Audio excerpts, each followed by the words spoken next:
What is going on, movie fans? My name is Alec Miller. I used to have a channel. Well, I still do. I don't really use it very much. It was basically me reviewing movies or talking about movie news whenever I could. I've been playing the movie Trivia Schmodown app recently, which you can get on the iOS store for $3.99. One time charge of $3.99. And it's really awesome. If you like movie trivia, if you like the movie Trivia Schmodown, it's really, really fun. However, playing that game, I have realized that I have a lot of gaps in my movie knowledge. I don't even know I don't even know a lot of movies that come up. So, this is a new channel that I'm creating. This new channel is what I'm creating right now. I'm going to call it Movie Catch Up, because I need to catch up on a lot of movies. The basic concept of what I'm going to do is I'm going to go on Google. I'm going to type in movie list in Google. I'm going to press search. I'm going to pick a list. I'm going to pick a random list, okay? A random list of movies. Pick one. And that's the one I'm going to watch. Whether I've seen it recently, whether I've seen it a long time ago, or if I've never seen it. I'm going to watch it. I want to watch everything. That's my goal with this channel, is to watch everything. Everything. So, I've already done one today. Actually, I've done two, but I'm going to bring you another review later. And the movie... So basically, yeah, I'm just going to go on a list. I'm going to go on a list, pick a movie, watch the movie, and come on here and talk about it. So, if you are down with that, cool. If you're not, I don't know what you want me to do. That's what the channel is. You gotta like it. Please like it. Anyways, so this is number one. Numero uno. I'm gonna try and get like three out of a week. It's really hard for me to watch movies during the week. So most likely I'm gonna watch the movies during the weekend and then come on here and talk about them. So the first movie I watched this morning, it was like 8 o'clock in the morning. I watched 10 Cloverfield Lane. I'd seen it when it came out in the theater. I will say that. And I will admit whenever I've seen a movie and when I haven't. I've seen it in the theater. I really liked it back then. Before I started watching it, I was actually thinking back to like some of the scenes from the movie that I could remember. And I was honestly getting a little scared because I was like, dude, there's some kind of dark stuff in this movie. I'm kind of I don't know if I can handle it. I'm stupid. I always do that. I don't know why. I always like make myself think that I can't handle certain things, and I can. So I watched 10 Cloverfield Lane. And I liked it in the theater. I think in the theater I gave it like a 7 out of 10. And rewatching it this morning, I actually really, really enjoyed the movie, and even picked up on a couple of things, and even watched like a couple of videos to like figure out like if I was piecing together the right things, and if I was or wasn't. I wanted to see if I was. So 10 Cloverfield Lane is the sequel, but not so sequel, to Cloverfield, the movie that came out in 2008. Now, 10 Cloverfield Lane stars John Goodman, Mary Elizabeth Winstead, and I can't remember his name. But he was on Short Term 12, which is a great movie. Watch Short Term 12. So yeah, and I'm even going to talk about some of the theories. One theory that I really heard that I actually thought was really kind of interesting. Now, if you don't know the story of this movie, the script was first called The Cellar, and it was picked up by Bad Robot. So originally, just to be this kidnap type abduction movie called The Cellar, and then it came out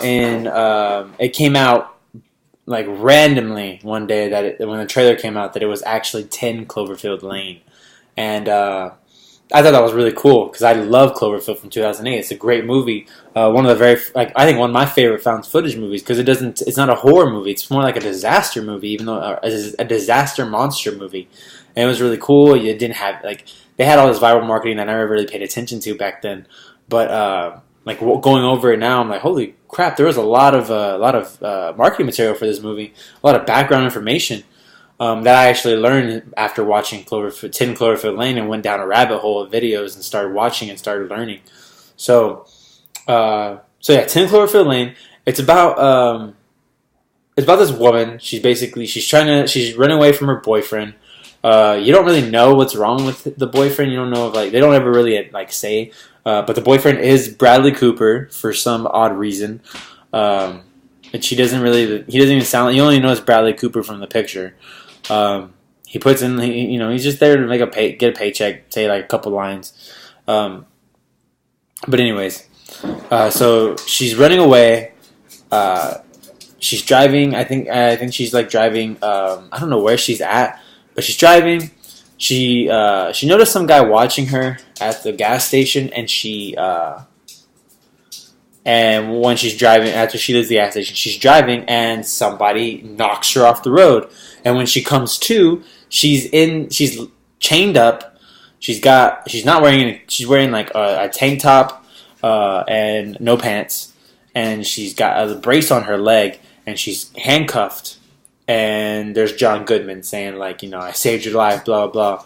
So you're like, what the fuck is going on? This isn't the Cloverfield that I remember. So apparently it turns out that John Goodman tells her that the apocalypse basically happened. Somebody attacked. He doesn't know who, but he saw her on the side of the road, and he helped her, he saved her, and so basically like saying, like, you need to appreciate that. You need to show me some respect, and of course she doesn't. She doesn't believe him. Who would? He's fucking creepy. So she meets another guy named Emmett, who's the guy from Short Term 12. And he's like, no, I didn't get kidnapped. I was brought here. I mean, I knew about this place. I helped build this place. And as soon as I saw the attack, I fucking ran over here. And she's like, nah, you're fucking lying. So he goes, she like finds some way. She tries to escape. She grabs the key. She's going out. She goes to the door. And right before she's about to open that door, a woman who has like rashes and some kind of nasty infection on her face is like banging her head against the door saying to let her in, and that's when it clicks that holy shit, some shit did happen. Something happened. So it's, then after that it was like a little montage of them like bonding and all this other stuff, like bonding, playing fucking live, watching movies. And then some more shit happens. You realize maybe John Goodman's not that good of a guy. It seems like he did kidnap a woman before. A little girl, not a little girl, probably like in her like teens. He kidnapped a girl in her teens, and kept her there. And then this shit happened, and I guess maybe he killed her. I don't know.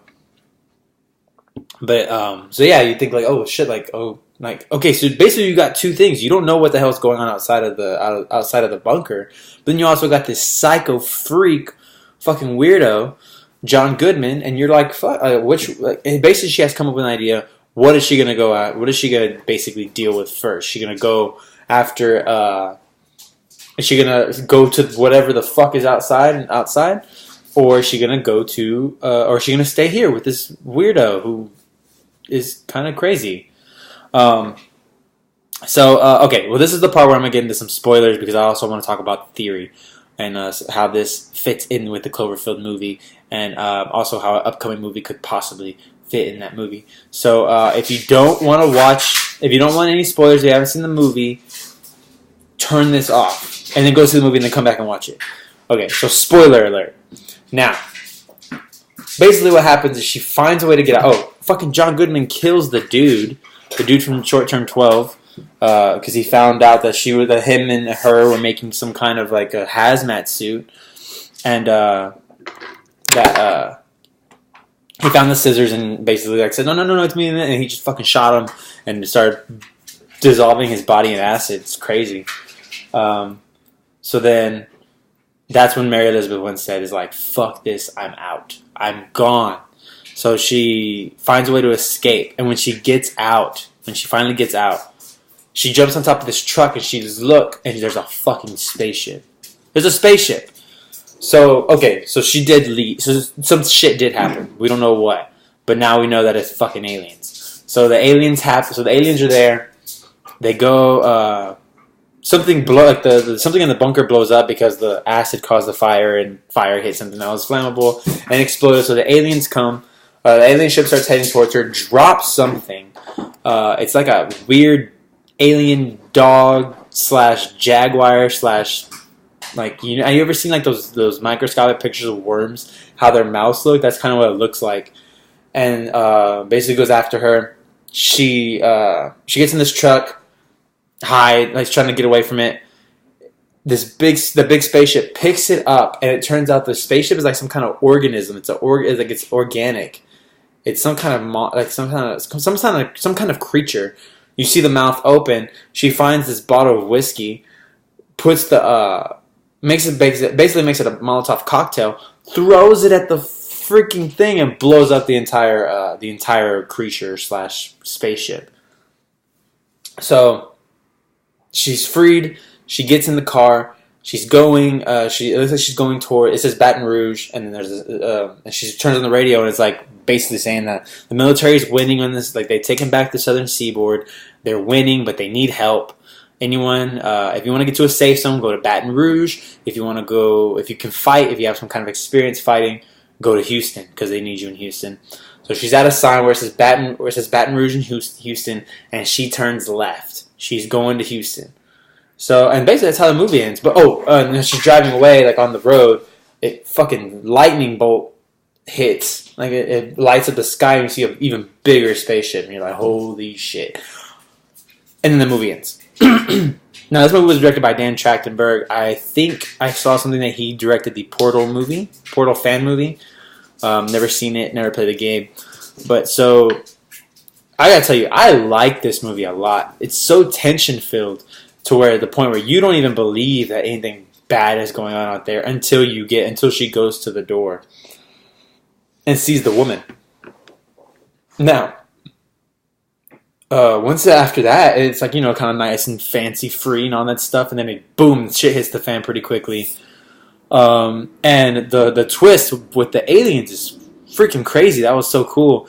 I really enjoyed the twist. I remember enjoying it when I first saw it, and I definitely still enjoyed it, even though I knew it was coming. Like, I enjoyed it. That was a great movie.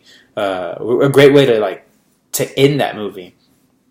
And with the whole idea of that they're winning, there's aliens all over, but they're winning in they're still fighting in Houston, which I live in Houston, so hearing a Houston shout out's pretty cool. I always enjoy that. But so yeah, and it's really cool. It was really enjoyable. I don't really know how it fits into Cloverfield. I didn't understand, so it had me thinking that maybe it was like a prequel or I don't know if it was, because they said it was like a blood relative. So I don't really know what that means. Maybe this is like an anthology film. Maybe it's like kind of like a type of Twilight Zone, but like in long form. There's actually a lot of stuff. You watch videos on YouTube, they explain some of the stuff. I can't remember it off the top of my head. But there are some kind of connections with the viral marketing for this and for Cloverfield. But so yeah, there's also this. All right, so let me go ahead and score the movie. I scored the movie. I'm gonna go 7.2 out of 10. Definitely watch this movie. It's really good. It's really tension filled and enjoyable. And then at the end, you get like a nice little action set piece. It's pretty cool. So I say 7.2 out of 10. It's very enjoyable. It doesn't deserve any Oscars whatsoever, but it is really, really enjoyable science fiction, as it turns out to be. It started as a thriller and ended up science fiction thriller. So, yeah, that's my score on the movie. I also want to talk about this theory that apparently in the very first script of The Cellar, before it was 10 Cloverfield Lane, is that Emmett actually played a part. He was actually he's not as good in the script, the first script, as he was in this movie. There's a theory possibly that he was like the kind that like kidnapped women. So possibly the woman that they found out that Howard kidnapped, it was actually Emmett who was in on it with him, and perhaps that Emmett is the one that knocked her off the road and was like spying on her and knocked her off the road, knocked her car off the road and kidnapped her. But when he saw the shit go down, he went straight to Howard's. I actually kind of like that theory because it kind of sheds a little bit more light on the character of why he is kind of so chill and why he automatically knew who that girl was that was in there. That was in the picture of the little girl who Howard first said was Megan. And it kind of makes more sense when you think like the reason why Howard hid that is because he knew that she would try to do something to get out, but he didn't expect her to find the help scratching the window and the bloody earring. So that's a really cool theory. I don't know if it's true or not, but also there's supposed to be another Cloverfield movie coming out called Cloverfield God Particle. Now the synopsis for the God Particle is that these people are in space on Earth. They're testing out this like particle collider, this atom collider, something like that, molecule collider, some kind of collider, like the one that they have. I think it's in Switzerland. And somehow the Earth vanishes while these people are in space, and there's no Earth. So I don't really know how that would tie in, but I am excited to see it. It's currently listed for like February 2018, I want to say. It was supposed to come out this year, but they moved it back, possibly because 10 Cloverfield Lane came out in February last year, and it was I think it did pretty well, so I think they're expecting the same thing as otherwise coming out in October, which you have Jigsaw and a couple other things coming out this month. Also Blade Runner 2049. So anyways, I'm looking forward to that. This was my first video. I'm going to do another one soon on... I can't believe I'm saying this. The next video is going to be on Adventures in Babysitting. The one from I think it was 87. So I will be doing a video on that pretty shortly. Check back here. The movie I'm currently going to watch is Moonlight from last year, the Oscar winner for Best Picture. It's from last year. So anyways, I hope y'all enjoyed this video. I hope y'all will keep coming back. Come check out more movies with me. Fill the gaps in your knowledge. Find out what gaps in your knowledge you have. Come back and watch them here. Tell me what you thought about this review. Tell me what you thought about this movie. If you want, shoot me in the comments. Shoot me some movies that you think I should watch, and I will get to the. Honestly, if y'all leave a list of movies that y'all want me to watch and request, I will go through each one and watch them. So, anyways, this is my new movie channel called Movie Catch Up. I'm gonna try and come up with like a title sequence and a music and stuff like that, and try to make this a pretty good video channel. So keep coming back. I hope y'all enjoyed this, and I hope to see y'all very, very soon. Please come back and subscribe, like, comment, all that jazz. Share this video with your friends, and I hope y'all enjoyed this. So I will see you guys later.